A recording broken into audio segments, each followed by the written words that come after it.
Pourquoi lire la Bible? Vous, est-ce que vous lisez la Bible? Si vous m'aviez demandé cette question il y a presque 10 ans, François, est-ce que tu lis la Bible? Et je vous aurais répondu, sûrement pas. En fait, je n'en possédais aucune. Pour moi, c'était à l'époque un livre religieux parmi tellement d'autres. Et je poursuivais ce que beaucoup recherchent, le bonheur, la sécurité, le confort matériel. En soi, vous savez, ces choses ne sont pas mal, mais malgré que j'étais arrivé à un certain niveau de confort, si je peux dire, il restait un vide que rien ne comblait. Jusqu'au jour où un ami m'a offert une Bible en me disant, François, tu n'as rien à perdre. Ce que j'ai découvert en lisant cette Bible a complètement changé ma vie. Êtes-vous déjà demandé quel est notre besoin le plus grand, le plus profond? Souvent, il nous vient à l'idée rapidement que notre plus grand besoin, c'est d'avoir plus d'argent, d'avoir plus de liberté. Mais si notre problème n'était pas seulement matériel, mais surtout spirituel. Vous savez, de nos jours, nous avons accès à des milliers de conseils, mais à très peu de certitudes. Et c'est précisément là que la Bible entre en scène. C'est une lettre d'amour du Créateur pour chacun de nous. Beaucoup voient la Bible comme un simple livre de règles, fais ceci, ne fais pas cela. Mais c'est avant tout l'histoire d'un Dieu qui vous connaît en votre cœur parfaitement, qui connaît vos blessures, connaît vos peurs. Et ce qui est le plus beau, c'est qu'il vous aime tel que vous êtes. Comme je viens de dire, c'est une véritable lettre d'amour conçue par Dieu pour vous ramener à lui. Vous y trouvez des réponses aux grandes questions de la vie. D'où venons-nous? Pourquoi le mal existe-t-il? Que se passe-t-il après la mort? La Bible apporte des réponses claires pour vous aider à comprendre qui vous êtes et quel est le sens de votre existence. C'est une boussole, en fait, lorsqu'on a des décisions à prendre. Face à l'avenir, aux relations, aux incertitudes, aux choix de carrière, changement d'emploi, on avance parfois, même je dirais souvent, dans le brouillard. Et dans ces moments d'incertitude, la Bible agit comme un guide. Comme le dit le psaume 119, ta parole de Dieu, est une lampe à mes pieds et une lumière sur mon sentier. Dieu n'éclaire pas toujours tout le chemin d'un coup, l'autoroute au complet, non, mais il éclaire toujours le prochain pas, le prochain pas et le prochain pas.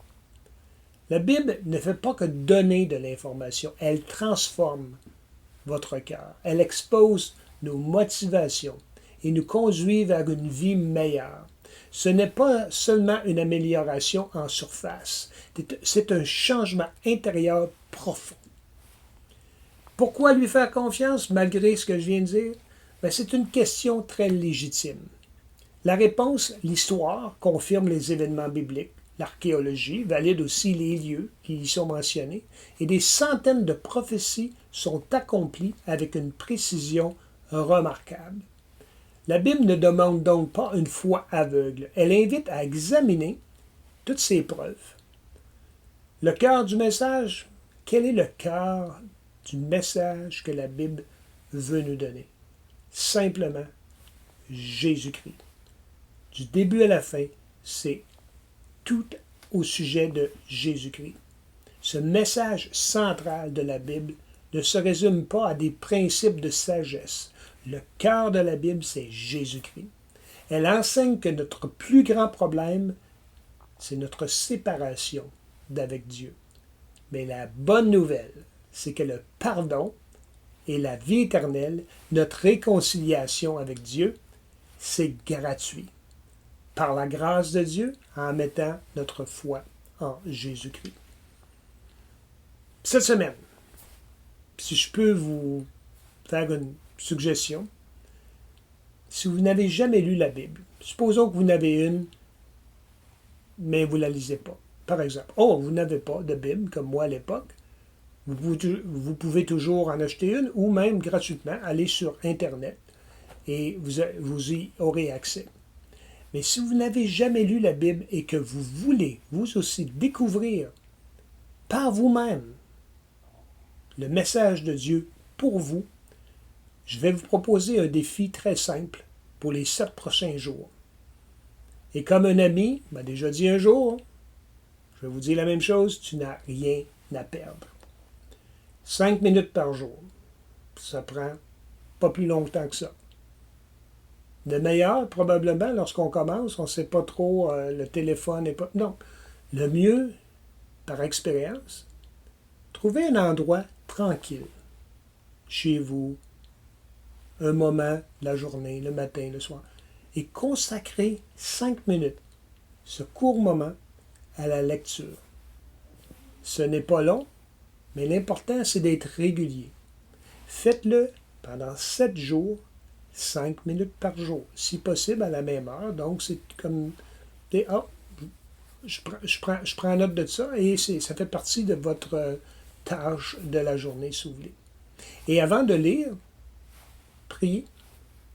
Demandez simplement, Seigneur, que veux-tu me montrer aujourd'hui? Appliquez une chose. Vous allez demander au Seigneur de vous montrer, vous donner une direction. Vous allez lire 5 minutes. Vous pouvez prendre des notes. Et appliquer une seule chose, une seule vérité que vous voulez mettre en pratique dans cette journée, une journée à la fois. Donc, en conclusion, c'est une invitation à découvrir la vérité et à rencontrer votre Créateur. Si cette vidéo vous a parlé, vous pouvez vous abonner, ça m'encourage. Et vous pouvez aussi y retourner pour d'autres vidéos, pour continuer avec moi à explorer la Bible de façon claire et accessible. Je vous remercie d'être ici, merci d'avoir regardé. À bientôt et Dieu vous bénisse.